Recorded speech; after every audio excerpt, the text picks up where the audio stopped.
What's up, Hyperdrivers? Welcome back to the channel. Today in the house, I have the Count Dooku Neopixel Lightsaber to take a look at. Where did I pick this one up? How much does it cost? And what does it come with? We're gonna go over all of that right now.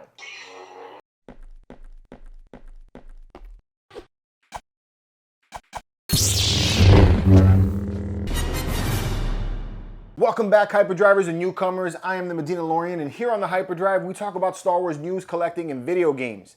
If you like the content that you see on this channel, please give us a thumbs up so you can let the YouTube algorithms know that we're doing a great job. Hit that subscribe button and smash that bell so that you can jump to light speed every week with us right here on the Hyperdrive. All right, let's get to the heart of this video, the unboxing.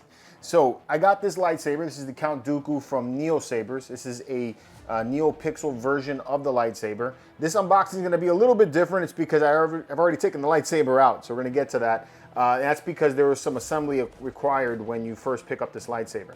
Now, the way I got it right here is with a Profi board, and it comes with the wooden box. This one runs $539 currently on their website. You can actually also get the XenoPixel version, which is slightly more accurate, and I'll show you the differences between that version and this version via pictures, and then the actual one that I have in hand.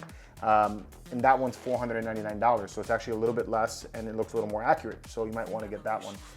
This one, though, I picked out is because it came in a wooden box, and I thought this was so cool and so unique. You know, you don't see this too often. I've never seen this ever from any other lightsaber company. So you get a really cool wooden box, which is nice. Has the same lock latch mechanism that you get with the other boxes. And this option here costs an extra $10, so you get $539 for this version, or you can get the regular black box version for $529 if you wanted to do that. So let me show you what comes with it, and then I'll give you a close-up of the hilt. You get the hilt, obviously. You get a charging block, is because the battery is removable on this one, so that you can charge your battery, okay? You get a blade plug, which is already installed on it, and a unique blade plug, which I like, so it's not just your generic one. And I'll show you that in a few seconds. You get a toolkit, which includes a screwdriver. It's because you're going to need that in order to install the fang on the very front. You get some instructions that detail how to install the fang.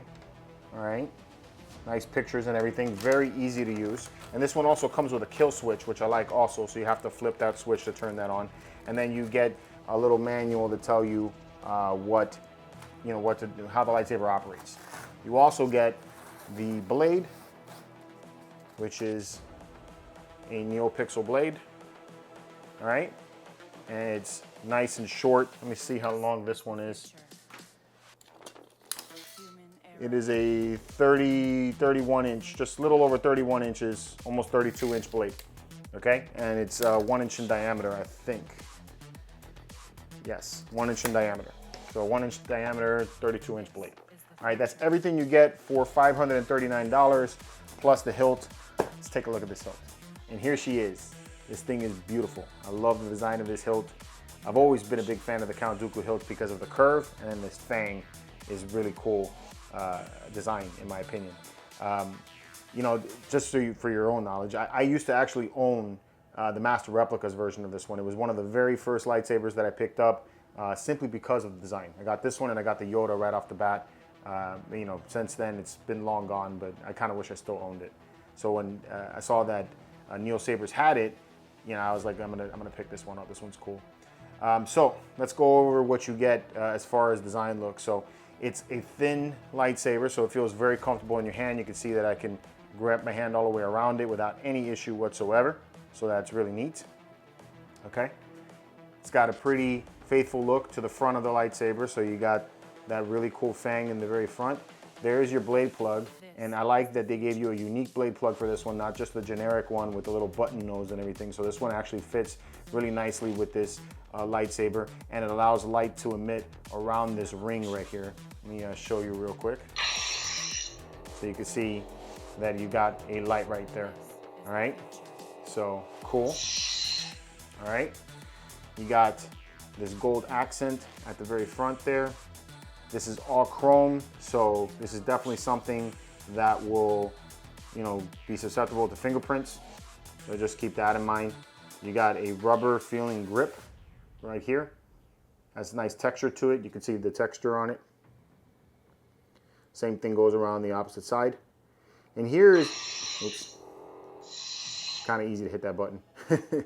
You got your, you got a gold accent right there on both sides. And here's where it differs a little bit with the Profi that I picked up versus the NEOPixel. This little accent right here is supposed to be red. On this version, it's a rose gold. So if you're looking for more accuracy, the NEOPixel actually has the red version of it. So that's if you want to get that, that's an option. You got your Covertech wheel here on this side. Again, you have a texturized rubber grip there in the back, and then you have the pommel, which looks nice. So, and then you have these openings in the back there for your audio. Okay. Now, as far as the design of the hilt and the assembly of it, the assembly instructions were really easy to put the fang on. Thought that was pretty cool. The only thing that I can say about this lightsaber right now, as far as I saw with the assembly, is that this front part of the emitter actually has to be removed in order to put the fang in. And when you put everything back together, it does tighten up, but you do feel a little bit of a looseness. Like I can feel kind of like the very front of this emitter kind of shakes a little bit when I do this with the lightsaber. So it feels like it may fall off, but it isn't. It's tight. It's a little bit of a loose feeling. It's not a snug gripped fit that feels like it's not gonna wobble, is what I'm trying to explain. And that's held by this Allen key here on the back. I've tightened it up as far as it can go, but it's simply just not gonna do that. Now, because of the design of this lightsaber, it's not that big a deal to me, because this is going to be a shelf warmer for me. It's going to be something that I'm just going to have on the shelf and you know, for my collection. Definitely wouldn't do any kind of combat with it, because it's not a very practical lightsaber to fight with, in my opinion. But it's, you know, if you plan on using this for some kind of combat, just keep that aware that this front part here has kind of a wobble to it. So to install the blade, there are two set screws on one side of the emitter. You can see them there on this side, one in the very front and one in the very back. I like that. It's because if you choose to display it this way, you see that there's no screws, and it hides that very well. So it gives it more of like, you know, the look how it would look in the movie, or our idealized look of it in the movie. Once the blade is installed, that wobble I told you about is even more present. And again, it's not the blade. The blade is actually really, really tight. When I smack it, there's no wobble whatsoever in the blade at all. But I do feel an exaggerated shake right here in this section of the emitter. And I've tried tightening down all of the bolts and screws, but that is definitely present there because of the way it's assembled. I'm gonna try to disassemble it again, and I'll give you guys an update on that in the community chat and let you guys know what I feel about that. But that is the case with this hilt. Again, it's not a big deal for me, because this is gonna be something I'm gonna put on my shelf and I'm not gonna be wielding around.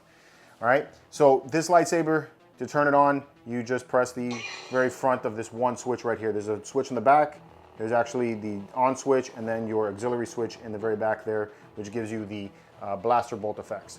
So you can see it has a really nice red effect to it and a pre-on. You just tap it. I like how it turns white before it actually becomes red.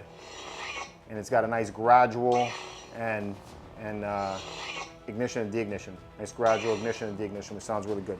It's got a really good hum to it. You have smooth swing, which sounds really good. Okay. Blade clash, which works really nicely.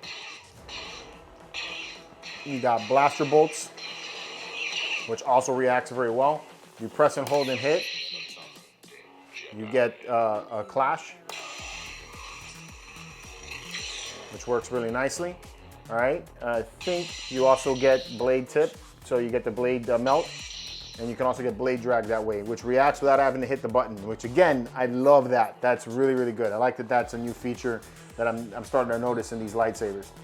So that's really cool, okay? You do also have gesture, but on this particular lightsaber, it's really difficult to make it work, and it's because of the curve. Yeah. So let me try when I turn it off. Yeah.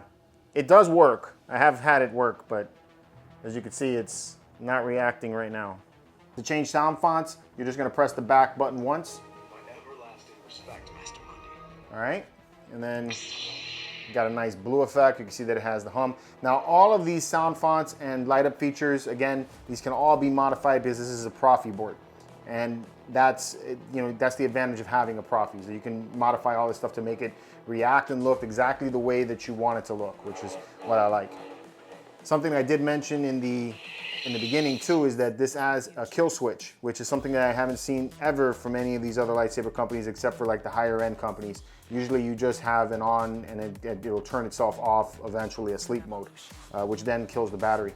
But this one here has a kill switch so that you can preserve your battery life. So that's also an advantage to this one here. I don't know if that's existent on the NEOPixel, but it's definitely existing on this one.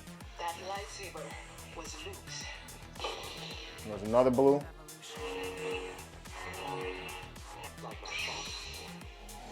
There's a cyan. Got a nice color to the cyan. Another red.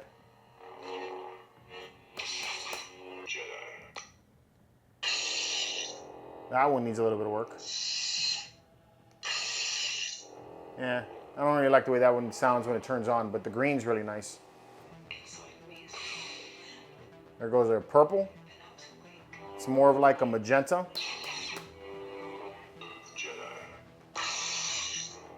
There's a green. Like a lime green. This one's got like a flaming effect. And I like how it starts from the emitter. It's not all the way through either. Like it has some yellows that kind of go to the very tip a little bit, but it doesn't go all the way through to it. It just like it's bellowing a little bit. That's a nice one. There goes another green.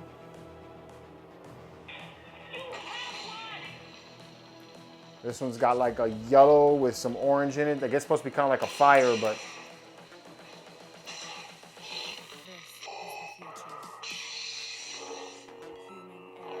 and obviously this is not the blade color for Vader, but like I said, they just give you some options for you to play with to start off with. There goes a blue that has like white hints in it that flicker in there. That's a cool effect. This one's got like a blinking white. Kind of turns yellow when it gets hit. And it looks like it seems to like flicker between yellow and blue a little bit.